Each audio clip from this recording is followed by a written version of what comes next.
ప్రజా ప్రయోజనాల కోసం హైదరాబాద్ మెట్రో విస్తరణకు నిర్ణయం తీసుకున్నామన్నారు సీఎం రేవంత్ రెడ్డి. మెట్రో విస్తరణలో సమస్యలపై లోతుగా సమీక్షించామని అసెంబ్లీలో తెలిపారు. కేంద్ర రాష్ట్ర ప్రభుత్వాల సంయుక్త భాగస్వామ్యంతో ఫేజ్ 2A, Bలను చేపట్టడం జరుగుతుందన్నారు.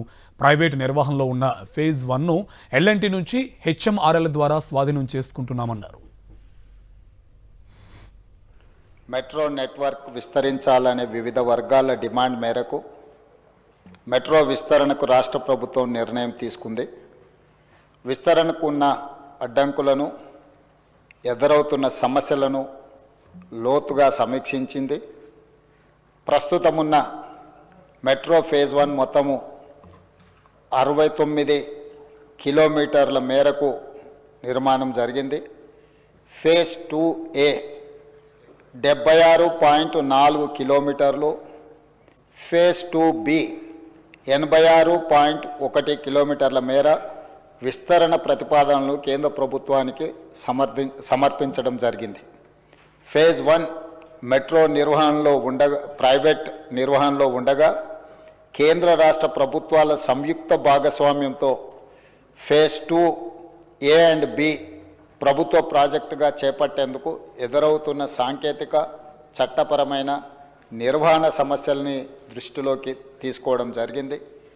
కేంద్ర ప్రభుత్వం లేవనెత్తిన అంశాలను పరిష్కరించేందుకు L&T సంస్థ నుండి మెట్రో ఫేజ్ 1 నెట్వర్క్ను రాష్ట్ర ప్రభుత్వం HMRL అంటే హైదరాబాద్ మెట్రో రైల్వే లిమిటెడ్ ద్వారా స్వాధీనం చేసుకునే నిర్ణయాన్ని ఈ సభ ఏకగ్రీవంగా ఆమోదించవలసిందిగా కోరుతూ, విధి విధానాలను, కార్యాచరణను ముందుకు తీసుకువెళ్ళాలి అని అంటే ఫేజ్ 1ని L&T సంస్థ నుంచి రాష్ట్ర ప్రభుత్వము స్వాధీనం చేసుకోవాల్సిన పరిస్థితులు ఉత్పన్నమైనవి.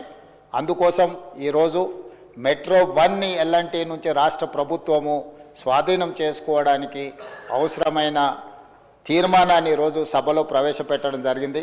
సభ్యులందరినీ ఏకగ్రీవంగా ఈ తీర్మానాన్ని ఆమోదించవలసిందిగా తమరి ద్వారా విజ్ఞప్తి చేస్తున్నాను అధ్యక్ష. సభ్యులందరూ ఏకగ్రీవంగా ఈ తీర్మానానికి మద్దతు పలికినందుకు తమరి ద్వారా సభ్యులందరికీ మనస్ఫూర్తిగా అభినందనలు, కృతజ్ఞతలు తెలియజేస్తున్నాను అధ్యక్ష.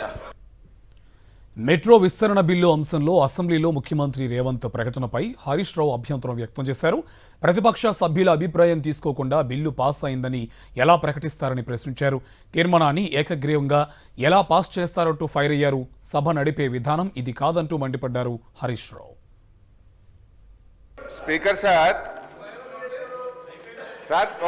ఒక రిజల్యూషన్ ఏకగ్రీవంగా పాస్ చేయాలంటే మా అభిప్రాయమే తీసుకోకుండా మీరే ఏకగ్రీవంగా ఎట్లా పాస్ చేసుకుంటారు సార్? సభ్యులు అంగీకరించినందుకు మేము ధన్యవాదాలు తెలుపుతున్నామని ఎట్లా చెప్తారు sir? This is not the way of passing the resolution sir.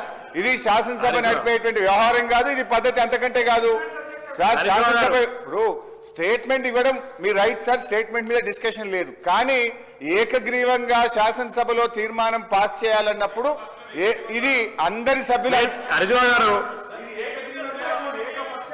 జరిగిన తీర్మానం, ఇది ఏకగ్రీవ తీర్మానం కాదు, ఏకపక్షంగా చేసుకున్న తీర్మానము.